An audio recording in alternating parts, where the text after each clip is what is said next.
guys, and now I will be covering the topic of how you can remove this nasty Trojan or malware threat that's been plaguing your computer recently. This video will be including automatic removal, and then it's going to take you through the manual removal steps plus some backup tips. Now, first of all, before beginning this video, I want to say that it's very important that you look only for legitimate sites or video YouTube channels that are real people, and because there are a lot of sites that are dubious and are only after your money, so you need to be careful and always check the people behind it. So let's begin with the removal process, shall we? For the automatic removal, we're going to be using the help of an advanced anti-malware software, which we're going to be downloading by going at the removal video and clicking at the link in the description. After you click the link, it's going to take you to the removal article of this specific thread. In it, click the download button, and it's going to take you to the download page, where the download should start automatically. When it's done, simply open the installer. It's going to take you through a language and installation steps process. Simply follow those steps, agree with the license terms, and then click accept and install.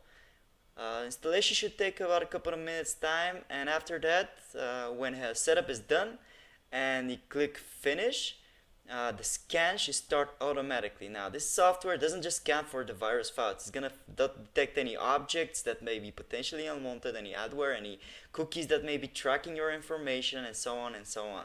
And the scan should take a bit of time, and when it's done, simply you have to select all the objects that are viruses and click on the next or fix now button, and the software will take care of them. Easy as that, guys. So for the manual removal, you need to have some experience in removing threads. Now, before beginning the removal, I highly suggest that you back up your files, whatever they are, especially the important files. Simply, you can copy them on a flash drive, you can upload them to the cloud. Doesn't matter, really, it doesn't matter. It's good to have a backup because you never know what's around the corner, guys. Any moment your computer can break down and anything can happen. Let's say. After you've backed up the files, it's time to enable the visibility of the hidden files which the virus may be concealing from you. To do that, you're going to open the search and you're going to type show hidden files and folders, and then you're going to have to click on it. It's going to open the settings, and then you're going to click on the show hidden files, folders and drives option, then click on apply, and then click on OK to accept the setting. And that's it. Now all that's need to be done is to find the files. To do that, simply open your computer and on the search bar on top right, type file extension and then the extension of the file. In this case, we have set up an example file which is exe file called example virus file. Imagine that this example virus file is the virus name. You're gonna type the name after that, and then you're gonna hit enter. And as you can see, it's loading up there, and it's gonna find the file, whatever it is on your computer. Windows is gonna do that for you. And then you have to select the file and simply remove it. That's it.